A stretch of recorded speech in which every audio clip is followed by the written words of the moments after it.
크신 은혜가 되신 줄로 믿고 또 하나님께서도 영광 받으신 줄로 믿습니다. 여러분 운전하실 때 혹시 내비게이션 사용하십니까? 저는 처음에 논산에 와서 논산 이 지리를 잘 몰라서 항상 어디를 갈 때마다 가까운 데를 가도 내비게이션을 이렇게 켜놓고 이렇게 길을 갔는데요. 어떤 분들께 운전할 때 내비게이션은 이렇게 켜놓지만 내비게이션 말을 잘 안 듣는 분이 있습니다. 왜 이리로 가라 그래? 이 길이 더 빠른데, 그러면서 자기가 아는 길로 이렇게 안 듣고 가는 사람들도 있는데, 저는 내비게이션 말을 잘 듣는 편입니다. 가라는 대로 이렇게 좌회전하라고 하면 좌회전하고 다 가라는 대로 잘 가는 편인데, 근데 어떤 경우는 이렇게 말 듣고 가다 보면 엉뚱한 길로 가는 경우도 종종 있습니다. 여기 똑바로 가면 되는데 얘가 뭐 우회전하라고 해서 갔는데 보니까 너무 좁은 골목길로 가서 운전하기가 아주 위험한 경우도 만나게 되고, 또 어떤 경우는 가라는 대로 갔는데 도착 예정 시간이 점점 늘어나서 10분, 20분 막 늘어나는 그런 경우도 가끔 이렇게 경험을 합니다. 이럴 줄 알았으면 말 듣지 말고 내 마음대로 갈 걸, 뭐 이런 생각이 가끔 들기도 하죠. 근데 우리의 신앙생활도 이럴 때가 있는 것 같습니다. 하나님 말씀이라고 하는 어떻게 보면 가장 완벽한 내비게이션의 말에 우리가 듣고 순종해서 갔는데, 이 결과적으로는 안 좋은 결과가 우리 가운데 생길 때가 있다는 것입니다. 뭐 그냥 하나님 말씀에 순종하면 내 앞에 시원하게 고속도로가 꽝 뚫릴 것 같은데, 어떤 때는 가봤는데 고속도로가 아니라 비포장도로가 나타나는 경우가 우리 신앙생활 가운데 있기도 합니다. 그때 우리는 하나님 왜 이러십니까? 하나님 이 길이 과연 최선입니까?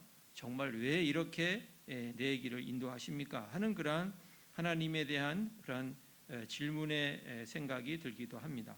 오늘 우리가 나눌 이 창세기 39장의 요셉의 이야기는 바로 이러한 질문에 대한 하나님의 대답입니다. 오늘 말씀을 중심으로 세 가지를 살펴보면서 하나님의 은혜를 함께 나누기를 원합니다. 첫 번째, 우리는 하나님 앞에서 언제나 순종을 선택합니다.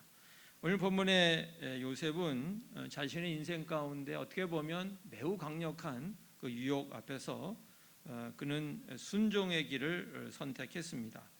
우리가 오늘 읽지 않았지만 6절에 보면 요셉의 용모가 매우 빼어나고 아름답다고 기록하는데, 이 보디발의 아내는 아마 요셉에게 홀딱 반한 것 같습니다. 그래서 요셉에게 마음을 두고 있다가 결국은 눈짓하며 동침하기를 청합니다. 7절에 눈짓하다고 하는 말은 단순히 쳐다보는 정도가 아니라 욕망을 품고 집요하게 주시했다고 하는 그런 뜻이고, 그것도 10절에 보면 날마다 끈질기게 유혹했습니다. 이때 여러분 요셉의 신분은 노예였습니다. 이 이집트, 애굽의 노예였잖아요. 근데 그 당시에 이 이집트의 문화상 이 주인의 아내는 이 노예에 대해서 절대적인 권력을 가지고 있었다고 합니다. 그래서 이 주인의 아내의 말을 거절하는 것은 거의 목숨을 내놓는 일과 거의 비슷했다는 것입니다. 그리고 어떻게 보면 요셉이 그녀의 말에 그냥 순종했다면 그 다음에 노예로서의 삶이 훨씬 더 편하고 또 안정되었을지도 모릅니다. 그렇지만 오늘 본문의 요셉은 단호하게 그녀의 청을 거절하고 하나님께 순종하며 나아갑니다. 요셉이 그녀의 청을 거절한 이유는 두 가지인데요, 우리 39장 9절 말씀에 그 이유가 나와 있습니다. 우리 같이 읽어볼까요? 이 집에는 나보다 큰 이가 없으며 주인이 아무것도 내게 금하지 아니하였어도 금한 것은 당신뿐이니 당신은 그의 아내임이라. 그런즉 내가 어찌 이 큰 악을 행하여 하나님께 죄를 지으리이까? 첫 번째, 요셉이 범죄하지 않고 하나님께 순종하게 된 것은 사람에 대한 신의 때문입니다. 자신을 믿어주었던 보디발, 그 보디발을 생각해 보면 그녀의 아내를 자신이 범할 수가 없다라고 하는 것이죠. 그래서 그 사람에 대한 신의 때문에 요셉은 일단 그녀의 요청을 거절을 한 것이고, 두 번째는 하나님 때문이었죠. 하나님 앞에서 내가 살아가기 때문에 주님께서 모든 것을 다 보시고 아시기 때문에 하나님을 믿는 신앙인으로서 나는 그렇게 할 수 없다고 하는 것이 요셉의 거절 이유였습니다. 여러분, 요셉은 사람에 대한 신의 때문에 거절했고 또 무엇보다도 하나님에 대한 신앙 때문에 요셉은 그녀의 유혹을 단호하게 거절하였습니다. 어느 분이 작은 컴퓨터 수리점을 운영하고 있었습니다. 가게 월세도 내기 빠듯한 그렇게 운영이 쉽지는 않았다고 하는데 어느 날 연세가 지긋한 할머니 한 분이 컴퓨터를 들고 와서 너무 느려서 못 쓰겠다, 좀 봐달라 이렇게 가지고 오셨습니다. 점검을 해보니까 문제는 아주 간단했습니다. 악성 코드가 몇 개 깔려 있고 쓸데없는 프로그램들이 너무 많이 깔려 있어서 컴퓨터의 속도가 느려진 것이었습니다. 한 30분 정도 좀 정리하면 충분히 정상 속도로 회복할 수 있는 그러한 정도였습니다.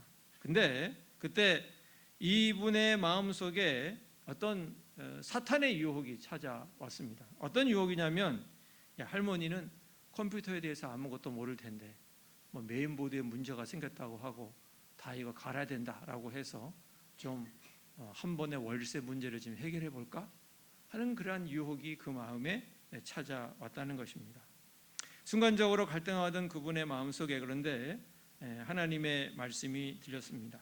사람이 보지 않는다고 해서 하나님이 보시지 않는 것은 아니다 하는 그 말씀이 자기 마음에 떠올랐고 그 모니터 뒤에 하나님이 자기를 지켜보고 있는 그러한 느낌을 받게 되었습니다. 그래서 그는 그러한 유혹을 떨쳐내고 할머니께 환하게 웃으면서 할머니 큰 고장은 아니고요, 제가 몇 가지 좀 손보고 고쳐드리겠습니다 하고 고치고 그냥 정직하게 수리비만 받고 컴퓨터를 고쳐드렸다고 합니다. 사랑하는 성도 여러분, 이것이 바로 하나님 앞에서의 신앙, 우리가 흔히 알고 있는 코람데오의 신앙입니다. 아무도 나를 보지 않고 아무도 나의 양심을 알아주지 않은 그 자리에서 하나님의 시선을 의식하고 거룩함을 선택하는 것, 이것이 바로 우리를 하나님의 사람으로 만들어 가는 것입니다. 우리가 알고 있는 시편 139편 1절에서 3절까지 말씀에 이렇게 우리에게 말씀하고 있습니다. 같이 읽겠습니다. 여호와여, 주께서 나를 살펴보셨으므로 나를 아시나이다. 주께서 내가 앉고 일어섬을 아시고 멀리서도 나의 생각을 밝히 아시오며 나의 모든 길과 내가 눕는 것을 살펴보셨으므로 나의 모든 행위를 익히 아시오며, 하나님이 다 나를 아신다는 것입니다. 가까이 계셔야만 아시는 것이 아니라 멀리서도 아시고 내 생각도 아시고 나의 모든 것을 하나님께서 다 아신다고 합니다. 여러분, 우리는 누구의 시선을 의식하며 살아가고 있습니까? 사람의 시선도 물론 중요합니다. 그렇지만 사람보다 하나님의 시선이 더 중요한 줄로 믿습니다. 참된 성도의 능력은 사람이 보지 않는 곳에서 하나님의 시선을 의식하는 데서 나오는 것입니다. 죄의 유혹이 찾아올 때마다 하나님께 내가 죄를 지을 수 없다, 주님께서 보고 계신다, 주님께서 나를 지금 지켜주고 계신다 하는 그러한 마음을 가지고 그 죄에서 단호히 돌아설 수 있는 우리 믿음의 용사들이 다 되시기를 우리 주 예수님의 이름으로 간절히 축복합니다. 두 번째는 순종했는데 이해할 수 없는 고난을 만날 때가 있습니다. 요셉은 자신의 옷자락까지 버려두고 유혹의 자리를 피하며 믿음의 순종을 했습니다. 그 순종의 결과가 사실은 무엇이었을까요? 어떻게 보면 그렇게 순종했으니까 칭찬이 있고 상급이 있고 영광이 있고 뭐 그런 것이 있으면 좋겠는데 그렇지 않았습니다. 그의 순종에 돌아온 것은 벗은 옷을 증거물로 삼은 모함 그리고 억울한 누명이었습니다. 보디발의 아내는 당신이 데려온 히브리 종이라며 민족적인 경멸까지 섞어가면서 요셉을 파렴치한 범죄자로 만들었습니다. 결국 요셉은 모든 것을 잃고 차가운 감옥에 갇히는 신세가 된 것입니다. 하나님의 뜻대로 살려고 발버둥 쳤는데 그 결과는 인생의 가장 밑바닥이었습니다. 아마 요셉의 마음에 이런 마음과 질문이 있었을 것 같습니다. 하나님, 왜 이렇게 하십니까? 제가 뭘 잘못했습니까? 왜 제가 이렇게 감옥에 갇혀야 합니까? 차라리 유혹에 넘어갔다면 이런 감옥에 갇히지는 않았을 텐데 하나님 말씀에 순종한 대가가 이런 것입니까? 하는 그런 마음이 아마 요셉의 마음에도 있었을 것 같습니다. 여러분, 이것이 우리가 신앙생활하면서 가장 힘든 순간이고 또 힘든 지점입니다. 우리의 순종이 세상의 가치관과 충돌할 때 세상은 우리를 이해하지 못하고 오히려 우리를 박해하고 우리를 모함하고 우리를 힘들게 합니다. 어둠이 빛을 싫어하는 것처럼 거짓된 세상은 정직한 사람을 밀어내는 것이고 음란한 문화는 거룩한 삶을 조롱합니다. 그래서 순종의 길은 때로 좁고 외롭고 또 어렵고 눈물과 고통이 따르는 길이기도 한 것입니다. 어느 직장에서 일하는 분의 이야기입니다. 이분이 다니는 직장은 성과를 위해 팀 간의 경쟁이 매우 치열한 곳이라고 합니다. 그래서 그곳에서는 아주 좋지 않은 문화가 있는데 회의를 할 때마다 다른 팀의 실수를 부풀려서 보고하거나 아니면 동료의 단점을 교묘하게 꼬집어서 자신의 능력을 돋보이게 하는 그런 사람들이 오히려 그 안에서 인정을 받는 그런 분위기였다고 합니다. 그런데 이분은 예수 믿는 사람이었기 때문에 다른 사람을 험담하고 깎아내리는 일에 동참할 수 없었습니다. 그래서 그는 회의 때마다 그냥 정직하게 사실만 보고하고 다른 사람을 깎아내리거나 흠집을 잡지 않고 오히려 다른 사람들이 하는 것을 그냥 인정하는 그렇게 보고를 하며 직장 생활을 했습니다. 하나님 말씀대로 순종해서 빛과 소금의 역할을 감당하려고 했던 것입니다. 그런데 그 결과는 예상 밖이었습니다. 상사는 이분을 향해서 자네는 말이야 승부욕이 좀 부족해. 너무 물러터져서 말이지 큰일을 맡기기는 어렵겠어 라고 오히려 이분을 책망을 했고 또 동료들은 이 사람에게 눈치 없는 사람이다. 저 사람은 우리 편이 아니다 라고 하면서 오히려 그분을 따돌리기 시작했다고 합니다. 결국은 중요한 프로젝트에서 배제되기 시작했고 회사 생활이 점점 외롭고 힘들어졌습니다. 말씀대로 살려고 순종했는데 돌아온 것은 관계의 단절이었고 사람들로부터 따돌림을 받는 위기였던 것입니다. 사랑하는 성도 여러분, 혹시 우리 가운데서도 이 요셉의 감옥에 갇혀 있는 분이 계십니까? 하나님의 뜻대로 살려고 애썼는데 돌아온 것은 사람들의 오해, 관계의 단절, 경제적인 손실과 같은 고난뿐이어서 하나님께 하나님 왜 이런 결과가 주어졌습니까? 라고 꼭 묻고 계시는 분이 계십니까? 여러분, 그것은 우리의 믿음이 잘못되었기 때문이 아닙니다. 오히려 세상이 이해하지 못하는 것이고 사람들이 우리를 받아주지 않기 때문입니다. 중요한 것은 그 억울함의 자리에서 우리가 어떻게 반응하느냐 하는 것입니다. 거기에 좌절하고 원망하고 주저앉는 것이 아니라 그럼에도 불구하고 일하시는 하나님을 신뢰하고 하나님의 그 다음 계획을 기다리는 것입니다. 여러분, 베드로전서 2장 19절 20절에 보면 이렇게 우리에게 말씀하고 있습니다. 우리 같이 읽을까요? 부당하게 고난을 받아도 하나님을 생각함으로 슬픔을 참으면 이는 아름다우나 죄가 있어 매를 맞고 참으면 무슨 칭찬이 있으리요? 그러나 선을 행함으로 고난을 받고 참으면 이는 하나님 앞에 아름다우니라. 우리 성도들이 겪는 억울한 고난은 절대로 헛되지 않으며 하나님께서 아름답게 보시는 믿음의 증거임을 확실히 믿고 나아가는 우리 모든 믿음의 사람들이 되시기를 예수님의 이름으로 간절히 축복합니다. 그런데 세 번째, 그런데 하나님께서는 이런 고난 가운데 찾아오셔서 함께 하시고 형통케 해 주신다는 것입니다. 요셉의 이야기가 절망으로 끝나지 않은 이유는 바로 오늘 본문의 가장 위대한 반전이 여기에 있습니다. 우리 39장 20절, 21절 말씀 같이 읽겠습니다. 이에 요셉의 주인이 그를 잡아 옥에 가두니 그 옥은 왕의 죄수를 가두는 곳이었더라. 요셉이 옥에 갇혔으나 여호와께서 요셉과 함께 하시고 그에게 인자를 더하사 간수장에게 은혜를 받게 하시매. 요셉의 자리는 보디발의 저택에서 차가운 감옥으로 그 자리가 바뀌었습니다.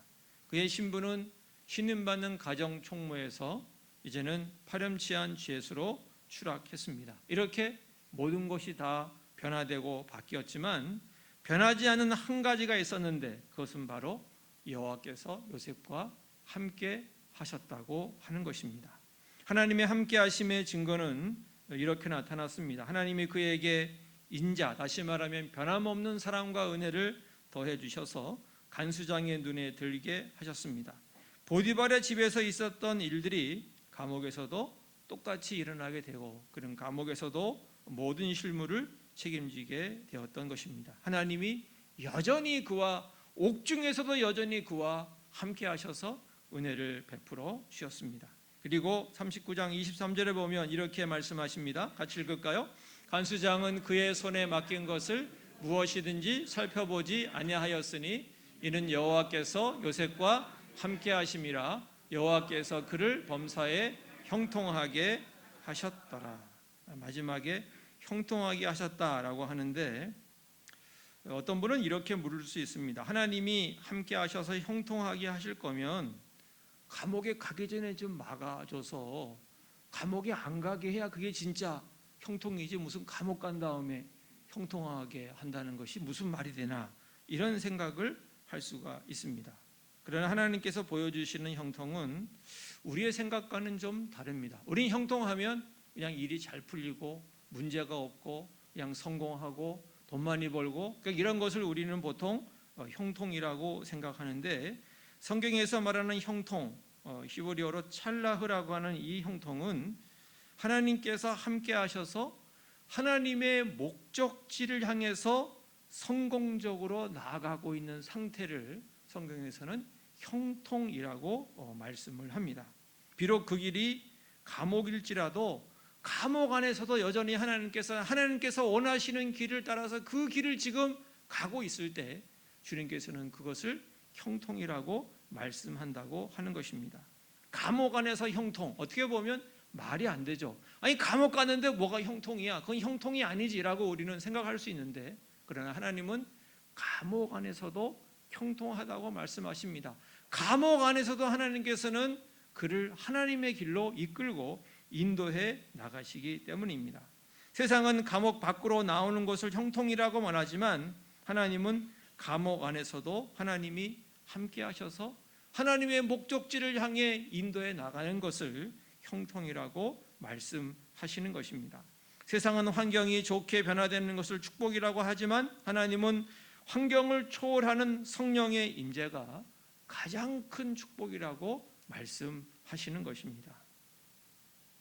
어느 장로님이 계셨는데 이분은 건실한 중소기업을 운영하면서 교회를 섬기고 또 어려운 이웃들을 돕는 일에 앞장섰던 분이셨습니다. 그런데 몇 년 전에 믿었던 동업자에게 배신을 당해서 하루아침에 회사가 부도가 나고 모든 재산을 잃게 되었습니다. 수십 년간 일궈온 모든 것이 사라지고 또 집까지 넘어가는 그러한 상황에서 그는 정말 감옥과 같은 그러한 현실을 느끼게 되었습니다. 사람들의 시선, 가족들의 고통, 미래에 대한 막막함에 그는 몇 달간 집에서 한 발자국도 나오지 못하고 깊은 절망감에 빠지게 되었습니다. 그러던 어느 날 더 이상 이제는 기도할 힘도 없다라고 느껴질 때 그의 마음에 하나님의 음성이 들려왔다고 합니다. 아들아, 너의 재산과 너의 회사는 사라진 것 같지만 그러나 나는 여전히 너에게 남아있다. 나는 여전히 너와 함께하고 있다 하는 그런 하나님의 말씀을 들었습니다. 그 순간 장로님은 모든 것을 잃은 그 자리에서 비로소 하나님 한 분, 마지막 남은 그 하나님 한 분을 장로님은 붙잡게 되었습니다. 그는 텅 빈 사무실에 나가서 먼지를 닦고 그곳에서 무릎을 꿇고 기도하기 시작했습니다. 놀랍게 장로님이 다시 그렇게 사무실에 나가서 먼지를 닦고 기도하기 시작하자 예전에 그의 성실함을 기억했던 옛 거래처들이 하나둘씩 연락이 오기 시작했습니다. 하나님은 그와 함께 하시고 그의 재기를 형통하게 하셨습니다. 그는 이렇게 고백한다고 합니다. 내 인생에서 가장 큰 축복의 시간은 모든 것을 잃었음에도 끝까지 남아서 나와 함께 해주셨던 그 하나님의 말씀을 들었을 때 그 시간이 가장 축복된 시간이었습니다라고 그분은 고백한다는 것입니다. 사랑하는 성도 여러분, 지금 우리가 처한 자리가 어디입니까? 질병의 고통, 경제적인 어려움, 깨어진 관계의 아픔, 미래에 대한 불안이라는 감옥에 혹시 우리가 갇혀 있지는 않습니까? 우리의 소망은 단순히 장소가 바뀌는 것에 있지 않습니다. 우리의 진짜 소망은 우리가 어느 자리에 있든지 하나님께서 우리와 동행하시고 우리와 함께 하신다는 것입니다. 그 임마누엘이 하나님을 믿을 때 우리는 감옥에서도 기뻐할 수 있고 고난 중에도 감사할 수 있고 그것을 하나님의 영광을 드러내는 자리로 변화시킬 수가 있는 것입니다. 이사야 43장 2절에 보면 이렇게 우리에게 말씀하시는데요. 같이 읽겠습니다. 내가 물 가운데로 지날 때 내가 너와 함께 할 것이라. 물이 너를 침몰하지 못할 것이며 내가 불 가운데로 지날 때 타지도 아니할 것이요 불꽃이 너를 사르지도 못하리니. 물 가운데 있을 때도 하나님이 함께 하시고 불 가운데 있을 때도 하나님께서 우리와 함께 하셔서 물이 너를 침몰하지 못하도록 불이 너를 태우지 못하도록 하시겠다고 주님께서 약속하고 계십니다. 그럼 우리는 때로 물과 불과 같은 감옥에 갇히기도 합니다. 그러나 우리가 그러한 고난과 어려움에도 침몰하지 않고 불에 타지 않고 사라지지 않는 이유는 주님께서 우리와 함께 하시기 때문인 줄로 믿습니다. 하나님의 함께 하심으로 힘을 내시고 위로를 받고 승리해 나갈 수 있는 저희 모든 믿음의 사람들이 되시기를 예수님의 이름으로 간절히 축복합니다. 여러분, 요셉의 이야기는 오늘 이 말씀으로 끝나지 않습니다. 우리가 다 알고 있는 것처럼 그 감옥은 요셉이 애굽의 총리가 되어 하나님 백성들을 구원하는 영광의 자리로 나가기 위해서 필요했던 하나님의 비밀 통로였습니다. 만약 하나님께서 요셉을 그 보디발 아내의 모함에서 건져 주셨다면 그는 아마도 평생 그냥 보디발 집의 노예로 살았을 것입니다. 하나님은 감옥에 가지 않는 축복이 아니라 하나님 백성을 구하는 훨씬 크고 위대한 축복을 예비하시고 그의 길을 형통하게 인도해 주신 것입니다. 사랑하는 성도 여러분, 혹시 지금 이해할 수 없는 길을 걷고 계십니까? 순종이 왜 억울한 고난으로 돌아왔는지 하나님께 묻고 계십니까? 오늘 요셉의 이야기를 통해 우리에게 주시는 하나님의 말씀을 듣기를 원합니다. 하나님께서는 단 한순간도 여러분을 떠나지 않으셨습니다. 여러분의 눈물이 가득한 그 고난의 한 자리 한가운데 하나님은 함께하고 계십니다. 그리고 그 고난을 통해 여러분을 연단하시고 우리의 삶에 예비하신 가장 선한 계획을 이루어가고 계시는 줄 믿습니다. 우리의 시선으로는 실패처럼 보이는 그 길이 하나님의 시선으로는 위대한 길로 가는 과정임을 믿으시기를 바랍니다. 나의 인생이라는 그곳에 주인은 바로 하나님이신 줄로 믿습니다. 그 신실하신 하나님께서 오늘 우리의 모든 눈물을 닦아주시고 우리의 억울한 감옥을 소명의 자리로, 절망의 땅을 찬송의 땅으로 바꾸어 주실 줄로 믿습니다. 사랑하는 성도 여러분, 하나님께서는 우리를 고난에서 빼내 주실 뿐만이 아니라 고난의 한가운데 찾아오셔서 우리와 함께 하시며 우리를 형통한 길로 인도해 주시는 분이십니다. 그 임마누엘의 하나님과 함께 이번 한 주도 믿음으로 승리하는 저와 여러분 모두가 되시기를 예수님의 이름으로 간절히 축복합니다. 기도하겠습니다. 하나님 아버지, 감사합니다. 순종의 길이 때로는 억울한 고난과 눈물로 이어질 수 있음을 말씀을 통해 깨닫게 하시니 감사합니다. 우리가 요셉처럼 이해할 수 없는 길을 걸을 때 원망과 좌절에 빠지지 않게 하시고 그럼에도 불구하고 우리와 함께 하시며 모든 것을 선으로 바꾸어 주시는 형통하게 하시는 그 하나님을 신뢰하며 믿게 하여 주시옵소서. 우리의 감옥과 같은 현실 속에서도 함께 하심으로 형통하게 하시는 하나님의 은혜를 누리게 하시고 마침내 우리를 통해 이루실 하나님의 위대한 계획을 소망하며 믿음으로 전진하게 하여 주옵소서. 우리 주 예수 그리스도의 이름으로 기도하옵나이다. 아멘.